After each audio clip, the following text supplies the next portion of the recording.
I grew up in Kasamba feeling like a shadow in my own house, truly.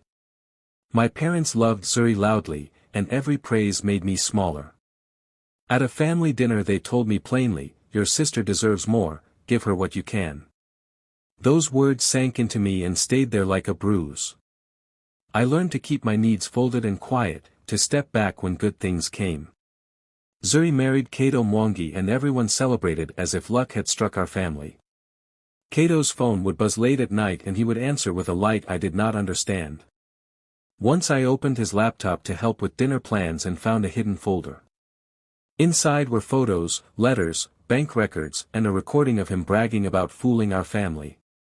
My hands shook and my heart raced. I could keep the secret and let Zuri live her dream, or I could break that dream and give her the truth. I collected proof quietly, bank statements, hotel receipts, and messages from other women.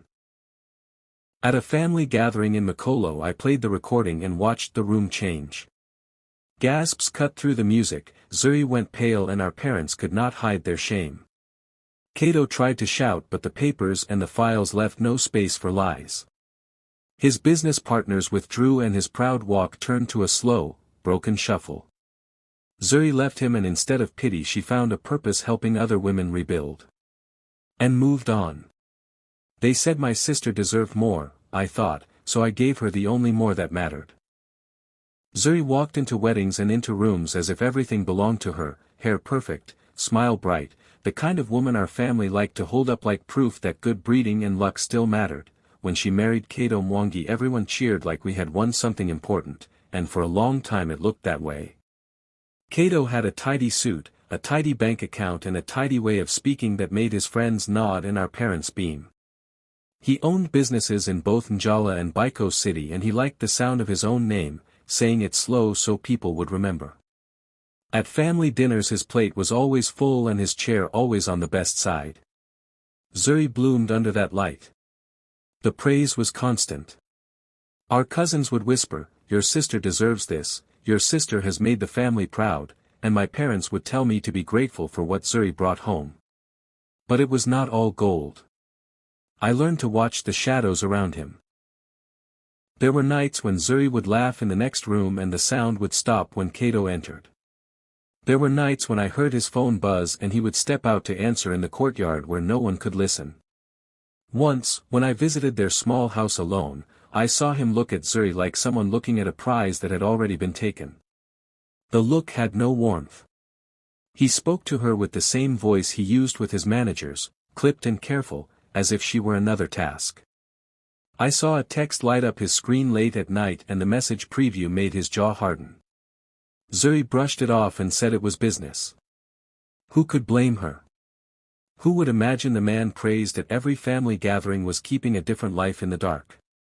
People trusted the surface. They liked the idea of Kato more than they wanted to know the truth. The town repeated the version that suited it.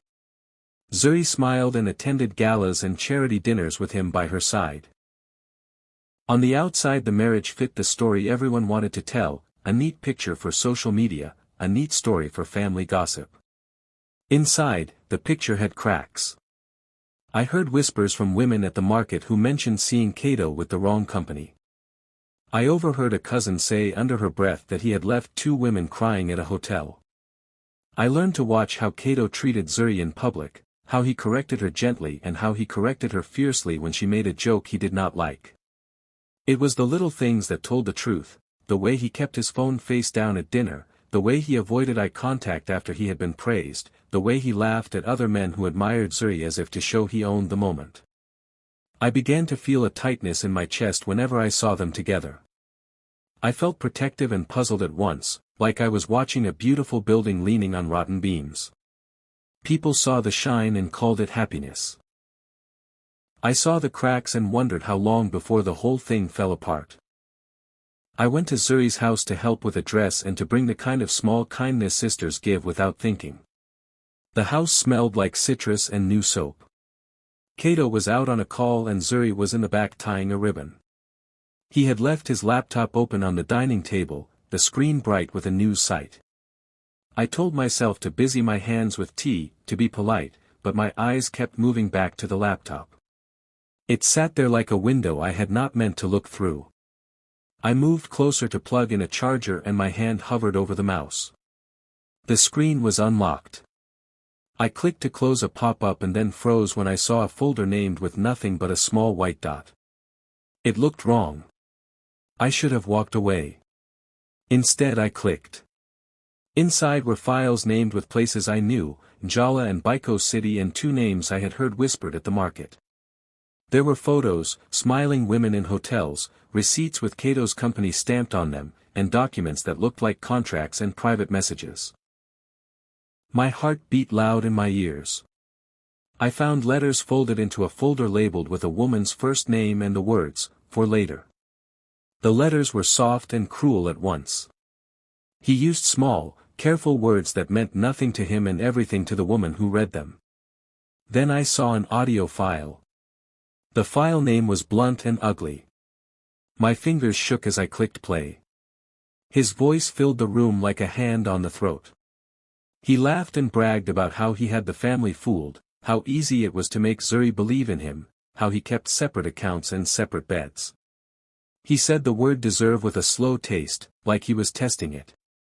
I felt my blood go cold and the kitchen light seemed too bright. I listened again, because one time did not make such a thing true in my head. The second time the words landed with the weight of a stone. I sat down hard and the chair scraped. For a moment I only breathed and thought of my parents saying, "Your sister deserves more." I thought of Zuri in her white dress smiling, of the way Kato had watched her like a prize, not a person. Anger and pity rose together so sharp I could not tell them apart. I copied the files onto a thumb drive without really deciding to do it. I took pictures of the screen with my phone like a woman who knew she might need proof for people who would not believe her story. My hands were steady then, steady with a quiet, terrible care. I closed the laptop and put the charger back in place.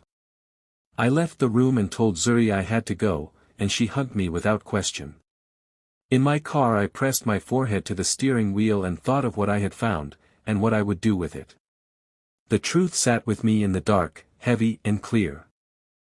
The files sat on my phone like a small, hot stone I could not drop, and every time I looked at them my chest tightened. I could feel my parents' voice in my ear, plain and sharp, "Your sister deserves more."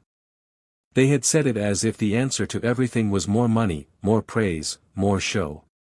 Now the words felt dangerous. If I told Zuri the truth she would lose the man she loved and the life everyone admired. If I stayed silent I would be carrying a secret that ate at me and let a liar keep hurting the woman I loved most. I walked through my house that night and tried to place my hands on memories to steady myself. I remembered Zuri sewing buttons by the window when we were children, the way she would hum when she was happy, the tiny scars on her fingers from learning to cook. I remembered how our parents' faces changed when she entered a room and how mine learned to be unseen. I thought about the other women whose messages I had read, the names and hotel addresses and late-night times, and I imagined their faces at home finding out, alone and ashamed. I thought also of Kato, the way he smiled with teeth that showed control and how he used the word deserve like a weapon. I tried to imagine telling Zuri gently and failing, or pretending everything was normal and watching her fall further into his mask. My nights became a slow war where sleep would not come and daylight only made the choice heavier. I considered the law and the risks. I thought of his money and power and how quickly people would turn if he said I had lied. I thought of my parents, who loved the idea of Zuri more than they loved the truth of her life. I weighed how it would be to stay quiet and help Zuri here and there, to be the sister who fixed small problems and kept the peace. That option felt like betrayal, like building a room inside my chest for a lie to live in. The other option was to expose him, to gather everything in a careful order so no one could say I had made it up. That choice felt like walking into a storm with a paper shield, but it also felt right in a place I could not deny. I rehearsed words alone, trying to find a voice that would not break her, trying to be fair and fierce at the same time. I imagined Zuri stumbling and then standing again. I imagined her hands shaking as she read the proof and then steadying to cut ties. I imagined the house quiet and the family staring, and I imagined my parents seeing the harm their praise had hidden. In the end the secret would not stay secret if I was the only one who knew, and silence would be a kind of consent. I felt fear and love braided together. Fear for what Cato might do. Love enough to risk being wrong for her sake. I chose the truth because leaving the lie in place felt worse than any storm I could face. I moved like someone who could not afford noise, small and careful so nothing would tip the world I was trying to unbalance. I started by naming what I had and what I still needed. The audio file was brutal proof, but it would be called gossip without paper and numbers. I opened accounts at the bank where Cato did not know my name and asked for copies of transactions connected to his companies. I sat for hours in a borrowed internet cafe, tracing transfers to accounts with strange names and to hotels I knew by reputation. Each receipt I found felt like a nail in a coffin for the lie he sold us. I went back to the women whose faces I had seen in those photos. At first they were frightened and hardened to the idea that telling the story would be useful, but when I showed them what I had, some cried and some sat very still and then agreed to speak. They told me small things that fit into a bigger picture, dates and places and the way he made promises he never kept. One woman handed me a photo with a hotel card tucked inside. Another gave me a voice note she had kept for years. I collected their words and their proofs like a gardener gathers seeds. I hired someone to pull CCTV from the hotel where his name kept appearing, and I paid with money I had saved from small jobs so no one could say I had been bought. The footage showed him arriving late and leaving early with women we did not know, and it showed him using a different car than the one he drove with Zuri. I printed bank statements that listed payments to unseen accounts and invoices that matched dates in the hotel footage. I arranged the files so even the most loyal friend could not say I had made it up. I made copies and stored them in 3 places. I kept a private log, a simple list of who said what and when, so my memory could not be attacked. I rehearsed how to present it without sounding like revenge, because revenge would let people write me off, but truth would stand. I thought about timing and place, and about who would listen without taking sides. I wanted the reveal to break the mask in front of everyone who had cheered for Cato and who had used Zuri as a mirror. I did not want to ruin a person for sport, but I wanted to cut away the lies so Zuri could breathe. My plan was not to humiliate, it was to make facts speak where words had failed. I felt guilt when I copied a document and when I listened again to the recording, and I felt a steady relief that the work was thorough. Each new piece of proof made the choice clearer inside me. I was not striking out of spite. I was making sure that when the truth fell, it would fall cleanly and leave no shadow where denial could grow. The night before the family gathering I sat with all the files on my kitchen table and for the first time in a long while I slept without waking to the taste of panic. The house in Makolo was loud with praise that night, full of people who had come to see Zuri wearing her new dress and to tell her how proud they were.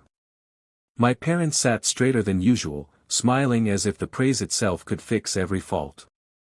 Zuri moved through the room like a small light, taking pictures, laughing, saying thank you to every compliment. Cato stood at her side, polished and sure, taking in the applause the way a man takes in air. I felt the weight of the files in my bag like a thing ready to break open. I had practiced calm for days, and still my hands trembled when I reached the table where everyone listened to the speeches. I waited until the music softened and the talking quieted, until my mother's eyes met mine and she smiled without knowing what I carried. I stood and asked for 1 minute. My voice did not shake as much as I thought it would. I told them there was something they needed to hear, something true and painful. Some of the laughter stopped, and a cousin made a small sound like a warning. Cato's smile did not change at first. I pressed play on my phone and his voice came into the room as if from far away and then too close. He laughed in the recording, using words that cut across the songs and the clapping, words about how easy it was to fool a family and to keep a woman believing. I watched the way the room altered with each line. A grandfather who had not moved in days sat forward like a man seeing a storm. A woman dropped her tea. The youngest cousin put a hand over her mouth. Zuri stood very still at first, then her face went the color of the plate she had held and she stumbled backward. She could not breathe. She put a hand to her chest and then she slid to the floor because the sound was more than shame, it was the sound of a life unmade. Our parents' smiles froze like statues, then cracked into something thinner, an astonished shame. My mother covered her mouth with both hands and my father's face turned a pale red that said he had been robbed of truth and of pride in the same breath. Around us people reached for one another and for their phones, some to call, some to record, some to hide faces behind hands. Cato stood up as if to speak, but the recording kept going and the papers I had laid out said more than his lungs could. He looked small in the center of the room, not because I had wanted him small, but because the proof made shape of his emptiness. Voices rose, first in questions and then in outrage. Someone demanded to know why he had lied. Someone asked who knew. A neighbor whispered that he had seen him with another woman. My sister kept staring at the phone like a woman trying to read a map whose lines kept changing. I went to her and held her hand, because I could not do anything else in that moment besides be there. The gathering that had been about praise turned into a place full of broken light, and when the sound stopped nothing in the room looked the same. Cato's first reaction was anger like a storm, loud and wild and not at all like the smooth man people had admired. He shouted at me in front of everyone, his face red, his hands long and sharp when he waved them, and when that did not work he tried to charm his way back, smiling too wide and telling anyone who would listen that I had lied, that I had made the whole thing up out of spite. None of it held. Someone in the crowd had already started taking pictures of the documents and clips from the recording, and by the time Cato finished his second speech his name was on every phone in Mythology. Screenshots moved faster than his apologies. Social media lit up with the files I had shown, and people who had only known him from the surface began to post things they had remembered in half sentences and small shame. His business partners texted him first calls and then silence.